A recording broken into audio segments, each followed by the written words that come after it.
नमस्कार. कट्टा कोल्हापुरीवरती मी सरदार जाधव आपल्या सर्वांचं स्वागत करतो. आज वर्ल्ड फोटोग्राफी डे आहे आणि फोटोग्राफीबद्दल सगळ्यांना माहिती असते. फोटोग्राफीची सध्या सोशल मीडियावरती ॲक्टिव्ह असल्यामुळे सगळ्यांना आवड असते. परंतु अशीच फोटोग्राफीमध्ये खूप प्रकार असतात. त्यातलेच एक वेगळी फोटोग्राफी, वाईल्ड लाईफ फोटोग्राफी करणारे प्रख्यात वाईल्ड लाईफ फोटोग्राफर आणि ज्यांनी मानद वन्यजीव रक्षक म्हणूनही काम केलेलं आहे असे श्री रमण कुलकर्णी सर आज आपल्या कट्ट्यावरती आलेले आहेत. रमण सर, तुमचं स्वागत आहे कोल्हापुरी कट्ट्यावरती. आणि मी सांगू इच्छितो की सरांनी जवळपास म्हणजे त्यांनी ज्यावेळीपासून कलानिकेतनमधून डिग्री घेतलेली आहे त्याच्या आधीपासून सर वाईल्ड लाईफ फोटोग्राफी करत आहेत. सरांची वाईल्ड लाईफ फोटोग्राफी आंतरराष्ट्रीय लेवलपर्यंत गेलेलं आहे. सरांना वाईल्ड लाईफ फोटोग्राफीमधला मानाचा सँच्युरी एशिया हा पुरस्कारही मिळालेला आहे. सरांनी फॉरेस्टबरोबर किंवा गोवा सरकारबरोबरही काम केलेलं आहे. अशा खूप साऱ्या गोष्टी आहेत ज्या उत्तर मुलाखतीमधून आपण जाणून घेऊयाच. खूप सारे इन्सिडन्ट्स आहेत कारण वाईल्ड लाईफ फोटोग्राफीमध्ये खूप गोष्टींना सामोरं जावं लागतं. खूप गोष्टींचे वेगळे अनुभव असतात. तेही सरांच्याकडून आज आपल्याला ऐकायला मिळतील. आणि फोटोग्राफीमधले वेगळे अँगल्स, फोटोग्राफी वाईल्ड लाईफ फोटोग्राफीच का, या गोष्टी सरांच्याकडून आपण आज ऐकून घेऊया. सर, पुन्हा एकदा तुमचं कट्ट्यावरती स्वागत आहे. आणि आम्हाला ऐकायला आवडेल की खरंच फोटोग्राफीची आवड तुम्ही निर्माण कशी झाली, जोपासलीत कशी, मुळात वाईल्ड लाईफ फोटोग्राफीच का? कारण रेग्युलर फोटोग्राफीमध्ये पैसा तर खूप दिसतो सगळ्यांना. मग हे 2 ट्रॅक असताना तुम्ही हे का निवडलं, याचा सगळा इतिहास? ते आपण म्हणतो ना की बाळाचे पाय ते पाळण्यातच दिसतात, म्हण आहे तशी. तसं होतं थोडक्यात की मी माझ्या वडिलांबरोबर लहानपणापासून पूर्ण भारत देश फिरलो. त्यांना फिरायची आवड होती. पण असं व्हायचं की मी ताजमहलला आग्र्याला 3 वेळा गेलो. खरं ताजमहल मी एकदाच बघायला आत गेलो, बाकी 2 वेळ मी बाहेरच उभा होतो. सगळे आज जायचे तुम्ही? मी बाहेर उभा असायचो. पण जर आम्ही कधी कन्याकुमारी किंवा कर्नाटकाच्या एरियातनं जायचो त्यावेळी तिथलं जे फॉरेस्ट होतं ते असताना मी गाडी थांबवायचो. मला वाटतं मी 8-9 वर्षाचाच असेल आणि मी एकटाच जंगलात थोडा वेळ जाऊन यायचो गाडी थांबून. तर पहिल्यापासून मला नॅचरल गोष्टींची आणि वाईल्ड लाईफ, नेचर याची आवड मुळात होती मॅनमेड ऑब्जेक्टपेक्षा. आणि मग मी ट्रेकर होतो, अनेक किल्ले फिरलो, ट्रेकिंग करायचो. आणि त्याच्यानंतर कोल्हापुरात जी ग्रीन गार्ड संस्था आहे त्यांचा एक 10 दिवसाचा प्रोग्राम होता. वडील म्हणाले की तू जंगलात फिरतोस, ट्रेकर्स आहेस, तर तो एक चांगला कोर्स आहे नेचर रिलेटेड, तर तू अटेंड कर.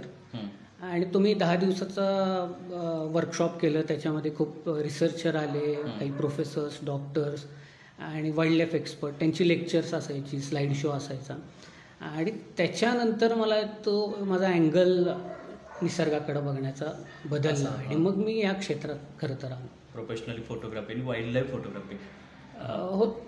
तो विषय असा होता की कलानिकेतन मी एकतर आर्टिस्ट असल्यामुळं लास्ट इयरला माझा फोटोग्राफी विषय होता. पण ते जसं म्हणालो की लहानपणी जंगलात म्हणजे फॅमिलीबरोबर फिरताना आमच्या आत्याचे मिस्टर होते. तो काळ फिल्मचा होता. 1987-88. सो त्यावेळी त्यांच्याकडे SLR होता आणि आम्ही जिकडं जायचो ते SLRनं फोटो काढायचे. सो ते मी बघायचो. ती होती. आणि नंतर ते 10 डेज केल्यावर लक्षात आलं की निसर्ग संवर्धन, त्याचं कॉन्झर्वेशन करणं हे खूप नितांत गरजेचं आहे. आणि ते करत असताना मी निसर्गासाठी किंवा कॉन्झर्वेशनसाठी काय करू शकतो. मला लक्षात आलं की मी एक आर्टिस्ट आहे, तर मी संवर्धनाचं काम किंवा लोकांच्या जनजागृती करायची असेल तर मी फोटोग्राफीच्या किंवा माझ्या आर्ट्सच्या माध्यमातून ती चांगल्या पद्धतीनं करू शकेन. आणि मग मी वाईल्ड लाईफ फोटोग्राफी, थोडक्यात म्हणा nature फोटोग्राफीकडे.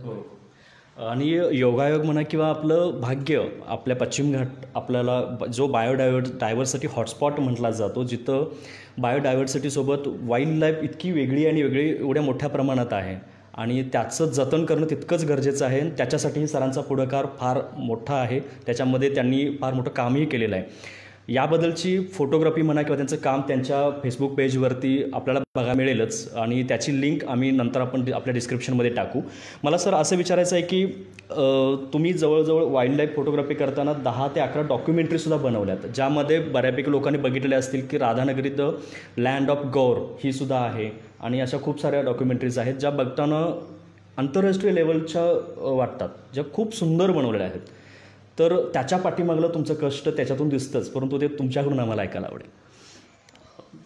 Actually basically wild life photography का करायची हा सगळ्यात महत्त्वाचा प्रश्न आहे. बरोबर. त्याचा एम काय आणि उद्देश काय. हो.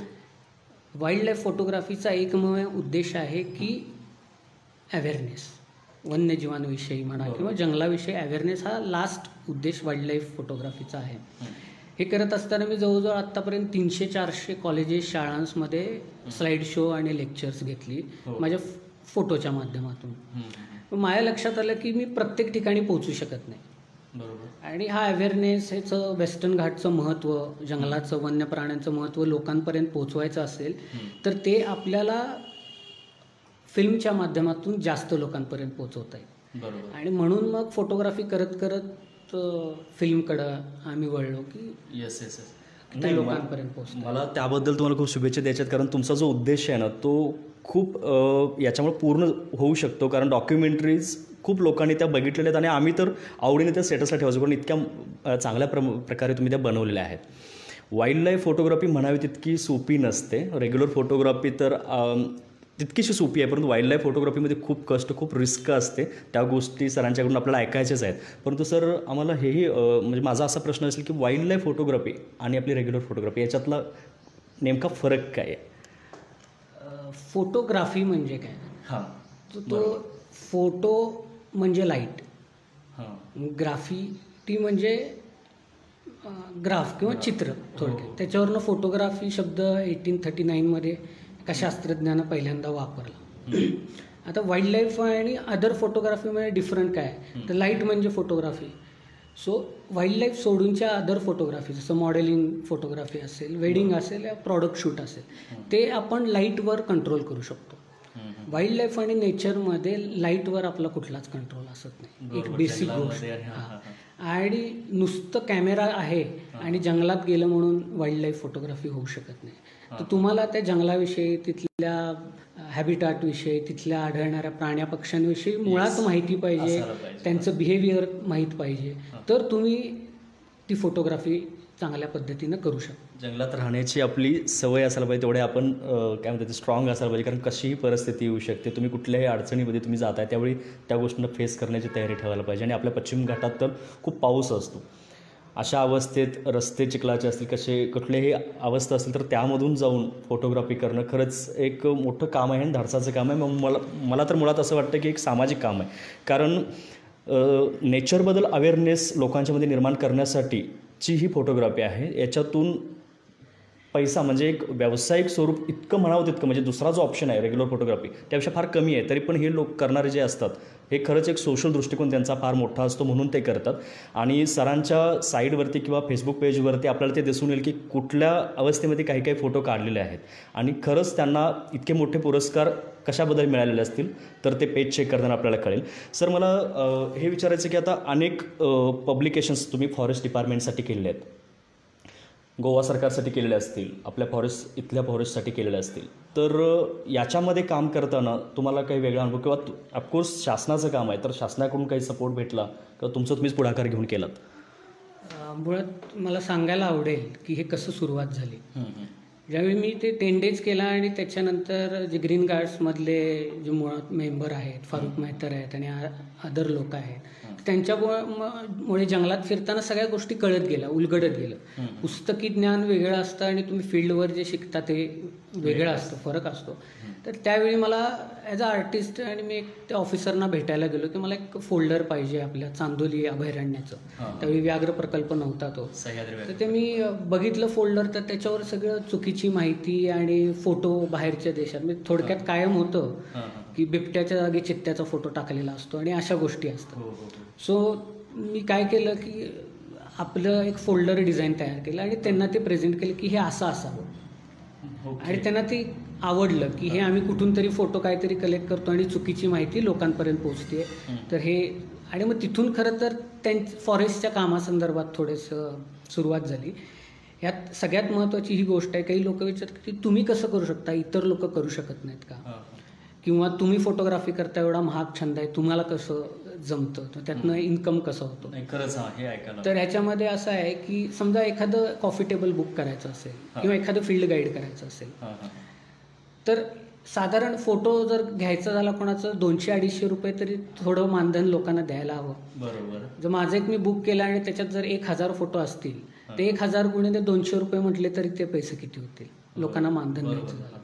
सो मी डिपार्टमेंटबरोबर कधी माझा उद्देश कॉन्झर्वेशन आणि ते हे असल्यामुळं मी माझे फोटोचे चार्जेस कधी लावले नाहीत डिपार्टमेंटला. मी माझे डिझायनिंगचे चार्जेस त्याच्यामध्ये लावतो, डिझायनिंग प्रिंटिंगचे.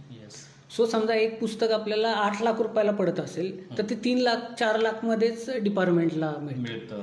आणि ऑथेंटिक आणि चांगली फोटोग्राफी आणि माहिती पूर्ण आपल्याकडची ती लोकांपर्यंत पोहोचायला सुरुवात झाली. त्यामुळं मग ते आर्थिकदृष्ट्या डिपार्टमेंटलाही परवडतं, माझी हॉबी पण पूर्ण होते आणि जो पोटा पाण्याचे प्रत्येकाला जे काम असतं ते डिझायनिंगचं कामही मला करता येतं. सो हे कॉम्बिनेशन ॲज अ आर्टिस्ट आणि नेचरचा अभ्यास ह्याच्यामुळं ते घडून आलेलं आहे, लक आहे. नाही, बरं झालं तुम्ही पुढाकार घेतलात, त्यामुळं तर एक वेगळं त्याच्यातलं स्वरूप लोकांच्या समोर आलं.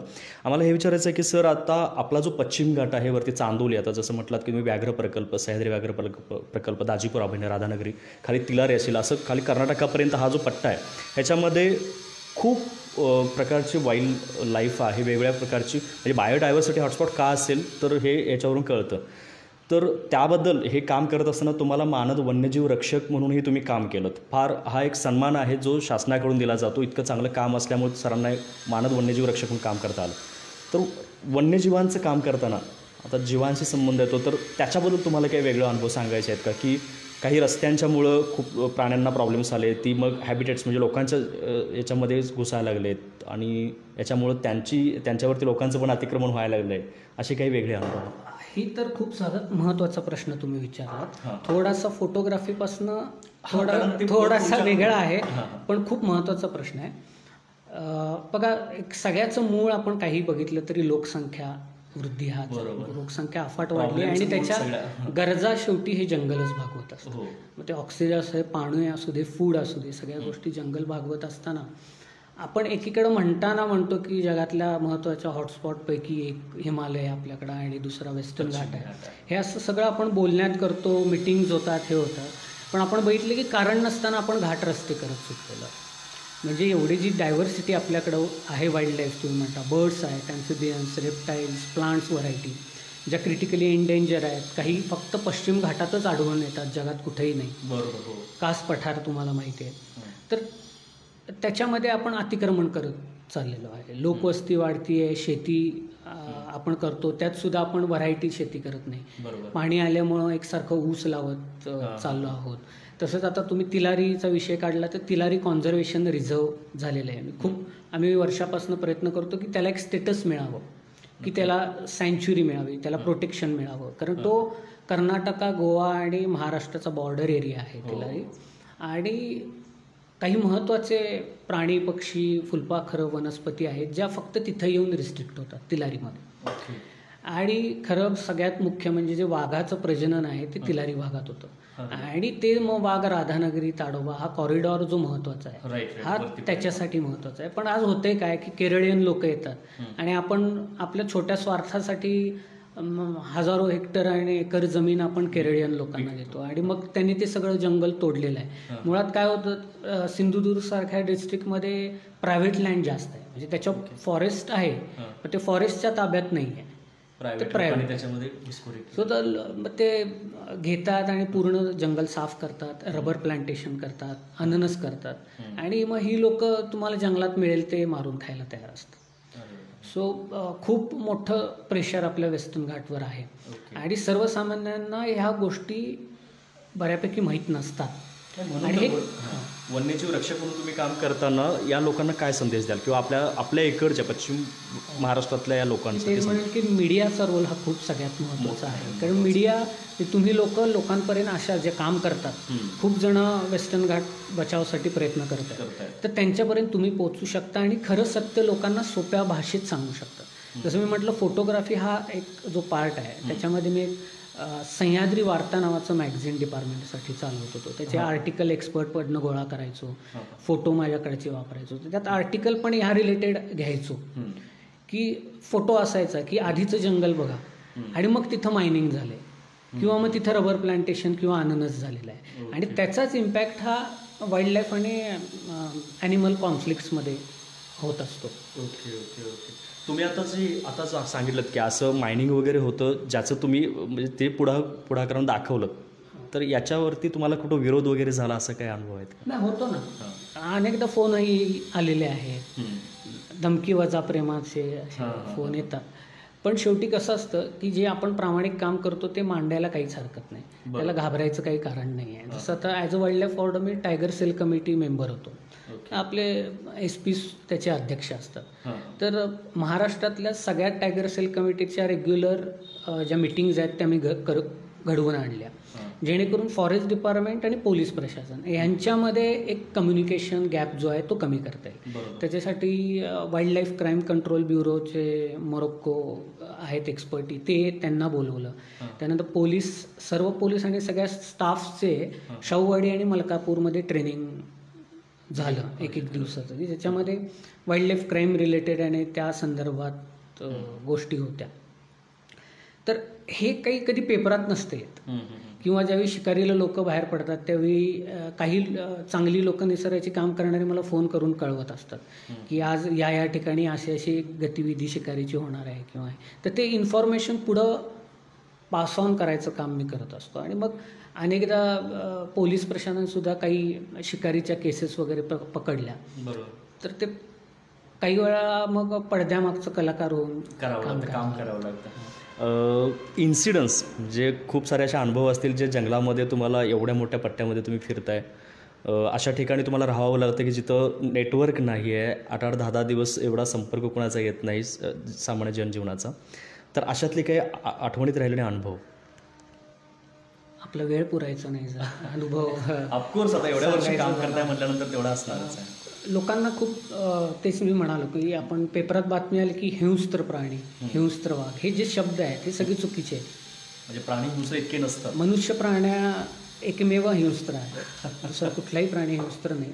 कधीही मला अनुभव नाही की एखाद्या प्राण्याने येऊन अटॅक केलेला आहे किंवा अंगावर आलेला आहे किंवा स्नेक बाईट झालेला आहे.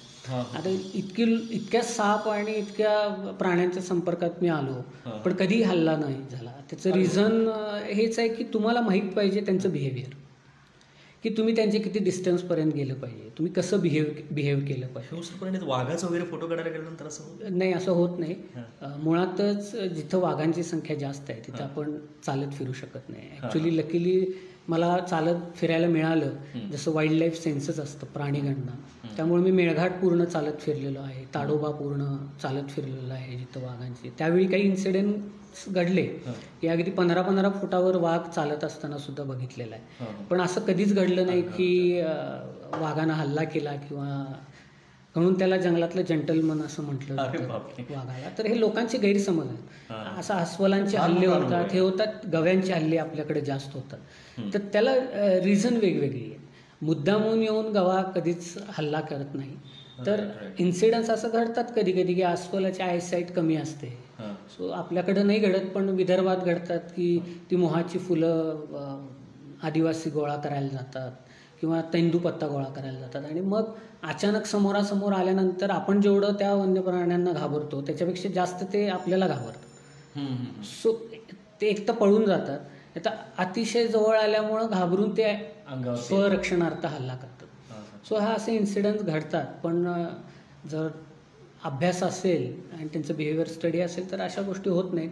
आणि तुम्ही म्हणालात की जंगलात 8-8, 10-10 दिवस राहून काम करणं, पूर्वी असायचं असं, आजकाल असं होत नाही. कारण तुम्ही सँच्युरी नॅशनल पार्कमध्ये तुम्ही आत राहू शकत नाही मुळात. पण as a wildlife warden एखाद्या प्रोजेक्ट निमित्त, कामानिमित्त मी गेलो, मला संधी मिळाली, राहिलो. माझा उद्देश हा असायचा की एक्सप्लोअर करणं जास्तीत जास्त, की जंगलात काय काय जैवविविधता आहे. आणि त्या माध्यमातून राहायची वेळ आली, जेवण स्वतः करून खायचं, ती एक वेगळी मजा असते. दररोज 14 किलोमीटर 15 किलोमीटर चालायचं.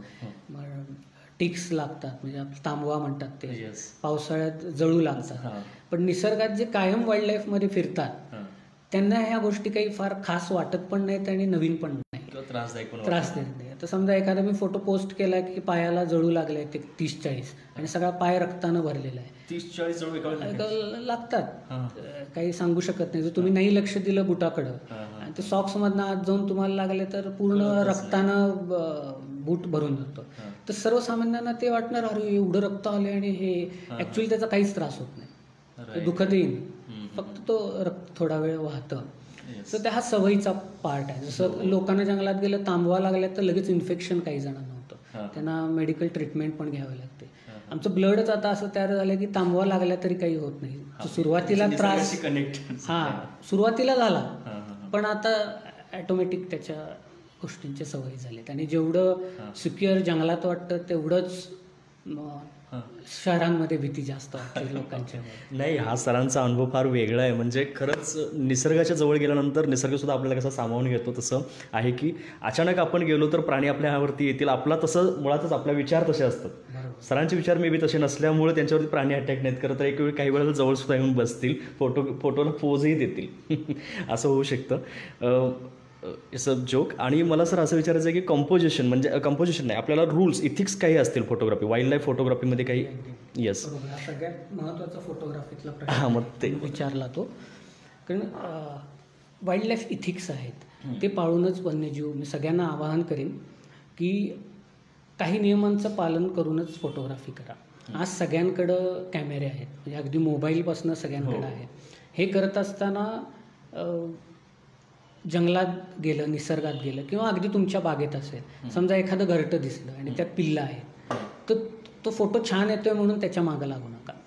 वन्यजीव छायाचित्रणात ह्या फोटोंना काही व्हॅल्यू नाही आहे. पिलांचे फोटो काढायचे नाही. त्याला एक रिझन असतं की माणसाच्या ॲक्टिव्हिटीवर काही गोष्टींचं लक्ष असतं. उदाहरणार्थ ईगल असेल, कावळा असेल, पाळीव मांजर असेल, क्युरिओसिटी असते की अरे हा व्यक्ती तिथं काय करतोय, काय खायचं आहे काय ते, आणि ॲटोमॅटिक तुम्ही फोटो तिथं काढून जाता आणि मग त्या नेस्टमधली ती पिल्लं मांजर पळवून नेतं. Okay. So wild life ethics असतात. जसं समजा 7-8 जणांचा फोटोग्राफीचा ग्रुप आहे, तुम्ही फील्डवर गेला तर एखादा ऑब्जेक्ट दिसला तर सगळ्यांनी गडबड करून एकत्र गोंधळ करून त्याची फोटोग्राफी करता कामा नये, किंवा त्याचा हॅबिटॅट बदलून. म्हणजे अनेकदा दिसतं की साप उचलायचा आहे, एके ठिकाणाहून दुसरीकडे न्यायचा, बेडूक आहेत ते न्यायचे दुसरीकडे ठेवायचे आणि विदाऊट हॅबिटॅट त्याचा डिस्टर्ब करून फोटोग्राफी करायची. हे वाईल्ड लाईफ ॲक्टनुसार सुद्धा गुन्हा पण आहेच आणि स्वतः पाळण्याची इथिक्स पण आहे. हा ते इथिक्स आहे, त्या फोटोंना अर्थ पण नाही. आणि जे त्यातले एक्सपर्ट असतात त्यांना लगेच कळतं की तुम्ही हा फोटो नॅचरल हॅबिटॅटमध्ये घेतला आहे का काही कृत्रिम त्याला गोष्टी जोडलेल्या आहेत. अशा अनेक रूल्स आहेत जे आपण, कारण basic nature wild life first, मग तुमची फोटोग्राफी आहे. तर तुम्ही त्या प्राण्यांपासून तुम्ही म्हणाल की आत्तापर्यंत असं घडलं नाही, मग कसं नाही घडत, तर तुम्हाला माहीत पाहिजे की किती जवळ जायचं, किती डिस्टन्सपर्यंत जायचं, त्याची फोटो, त्याचा हॅबिटॅट डिस्टर्ब करता कामा नये. काही जण वनस्पतींची फोटो काढताना तोडतात, ते तोडून मग पाहिजे तसं बॅकग्राऊंडला नेतात आणि मग त्या पद्धतीने करतात. सापांचं तसंच करतात. तर हे वाईल्ड लाईफ फोटोग्राफीमध्ये अपेक्षित नाही. हे इथिक्स प्रत्येकानं आपल्यावरती नियम लादून हे इथिक्स पाळले पाहिजेत. आता तुम्ही जसं सांगितलं की नेचरल फोटोग्राफी, तर याच्यामध्ये काय फरक आहे वाईल्ड लाईफ फोटोग्राफी आणि नेचर फोटोग्राफीमध्ये तुमच्या बागेतलं फुलसुद्धा येईल. म्हणजे तुमचा पाळीव कुत्रा असेल, मांजर असेल, बागेतलं गुलाबाची फुलं असतील, हे असतील, हे सगळं नेचर फोटोग्राफीमध्ये सगळं, मग लँडस्केप आले, सगळं येतं. फक्त वाईल्ड लाईफमध्ये असं आहे की वाईल्ड लाईफ म्हणजे जे फक्त वनांमध्येच आढळतं, किंवा त्याला आपण म्हणू की शेड्यूल जे आहेत 1, 2, 3 वाईल्ड लाईफ ॲक्टनुसार त्याच्यामध्ये जे येतात ते वन्यजीवन. मग त्याच्यामध्ये तुम्ही जर एखाद्या बागेतल्या फुलाचा फोटो काढून तो जो वाईल्ड लाईफ फोटोमध्ये टाकला तर तो येणार नाही. किंवा इवन एखादा तारेवर बसलेला पक्षी तुम्ही फोटो काढला आहे तरीसुद्धा ते वाईल्ड लाईफ फोटोग्राफीमध्ये येत नाही. म्हणजे मला वाटते 5-6 वर्षापूर्वीची गोष्ट आहे, एका वाईल्ड लाईफ फोटोग्राफरला जिओग्राफिकचं फर्स्ट प्राईज मिळालं आणि नंतर त्याचं परत ते काढून घेण्यात आलं. त्यांच्या लक्षात आलं की तो फोटो अप्रतिम आहे, सगळं सुंदर होतं, पण एका साईडला बॅक साईडला कुठंतरी प्लॅस्टिक होतं थोडंसं आणि एडिटिंगमध्ये त्यानं ते काढून टाकलेलं होतं. सो रॉ इमेज ते म्हणजे सगळं चेक केल्यावर लक्षात आलं की त्याच्यामध्ये मॅनमेड ऑब्जेक्ट आलेला आहे. सो त्याचं प्राईज परत काढून घेतलं.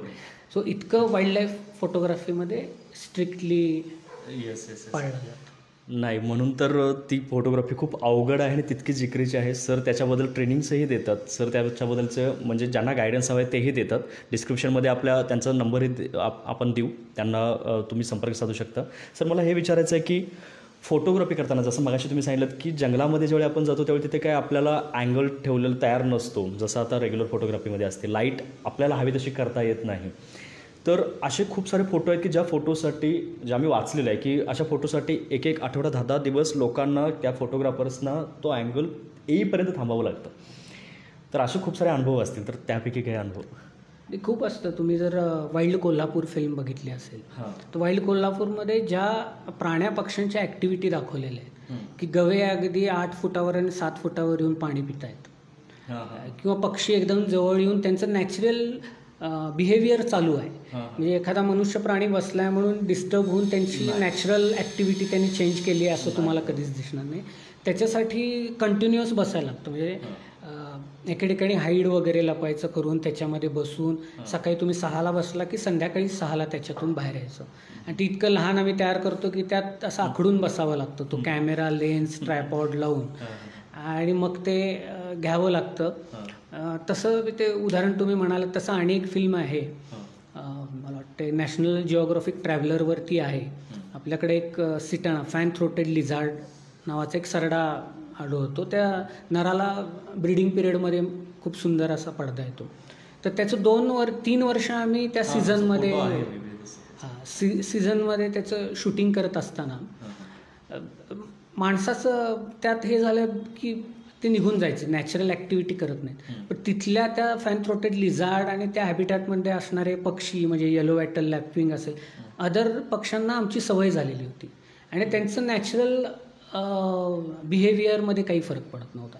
तर सतत 2 वर्ष म्हणजे सकाळी आम्ही जर 7 वाजता गेलो 5 स्टार MIDCमध्ये एके ठिकाणी, तर 1 वाजेपर्यंत मे महिना असायचा, तो पूर्ण हात जळालेला असायचा. कारण आम्ही सलग 20-20, 25-25 दिवस त्यासाठी शूट करायचो.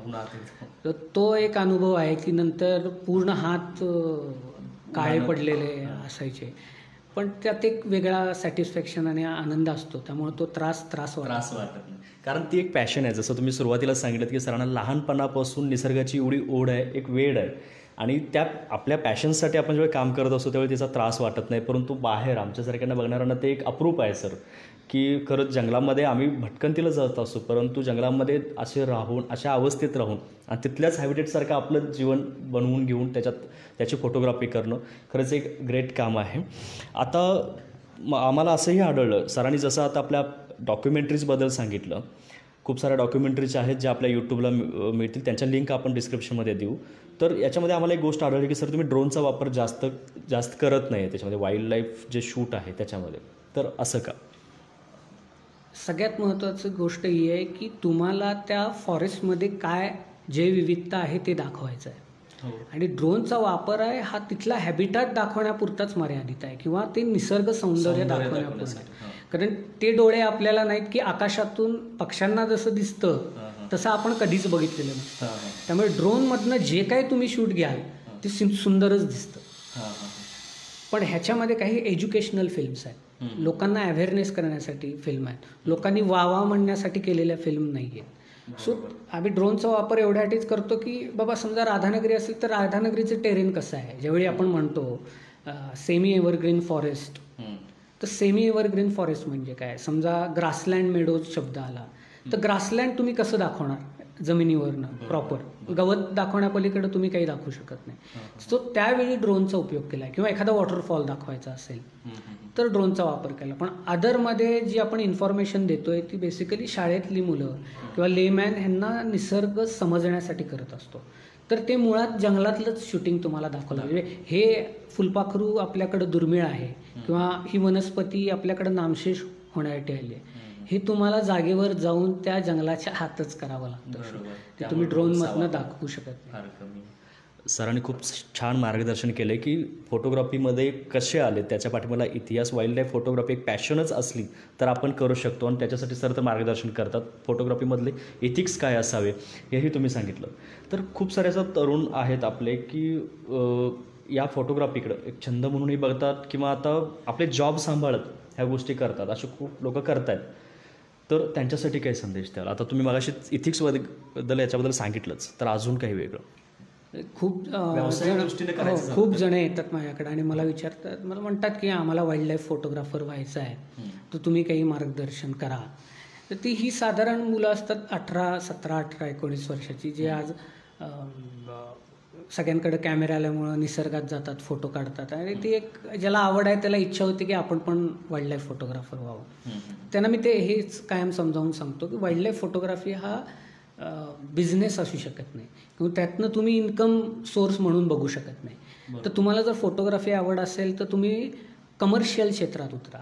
म्हणजे जसं मॉडेलिंग शूट असेल, प्रॉडक्ट फोटोग्राफी असेल, इंडस्ट्रीयल फोटो असेल, ते स्किल घेऊन त्या असाइन करून तुम्ही उरलेल्या वेळेमध्ये जंगलात फिरून वाईल्ड लाईफ आणि नेचर फोटोग्राफी करा. कारण मी सुरुवातीलाच म्हणालो की वाईल्ड लाईफ फोटोग्राफी चा लास्ट एम हा अवेअरनेसच आहे. हा आता तुम्ही मुळातच खूप श्रीमंत असाल, पैसे असाल आणि तुम्ही काही काम केलं नाही, चालत असेल, तर तुम्ही नक्की वन्यजीव छायाचित्रणाकार व्हावं असं मी त्यांना प्रामाणिक मत सांगतो.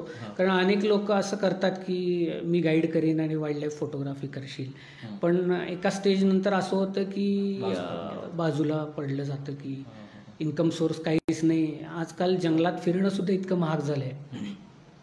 तुम्ही एखाद्या टायगर प्रोजेक्टमध्ये जरी 4-5 दिवस फिरायचं म्हटलं तर पर हेड 20-25 हजार रुपये खर्च येतो. सो तुम्ही जाणार, मग ती वन्यजीव फोटोग्राफी घेणार आणि असं ते फोटो घेणार कोण?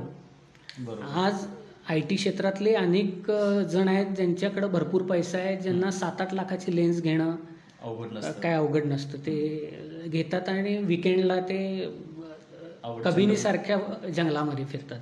जे तुम्ही ब्लॅक पॅन्थरचे फोटो बघता, जो इझिली तिथं दिसतात. सो मग ते फोटो काढून करणार काय आहे आपण, हा विचार सगळ्यात महत्त्वाचा आहे.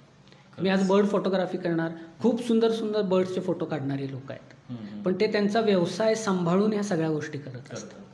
आणि म्हणून पॅशनेट होऊन फेसबुक आणि इन्स्टावरचे फोटोग्राफी बघून वळणं हे तितकंच योग्य नाही. कारण मुळात वन्यजीवांची माहिती आणि वनाविषयी महत्त्व आणि माहिती मिळवली आधी गेली पाहिजे. पहिले 3 वर्ष माझ्या हातात मी कॅमेरा कधीच घेतला नाही फील्डवर फिरत असताना. हां, पहिल्यांदा शिकून घेतलं, समजून घेतलं. जे काही रिसर्चर, सायंटिस्ट त्यांच्याबरोबर फिरल्यामुळं ते ज्ञान प्राप्त करून घेतलं आणि मग त्यांच्याकडूनच शिकलेलो आहे. इथिक्स म्हणजे काय, वाईल्ड लाईफ काय कुठं बघायचं, काय कुठं दिसतं, कधी काय दिसू शकतं, कुठल्या सीझनमध्ये काय करायचं. सो ज्याला आवड आहे त्यांनी पहिल्यांदा नेचर वाईल्ड लाईफचा अभ्यास केला पाहिजे आणि मग इकडे वळलं पाहिजे. खूप सुंदर सर.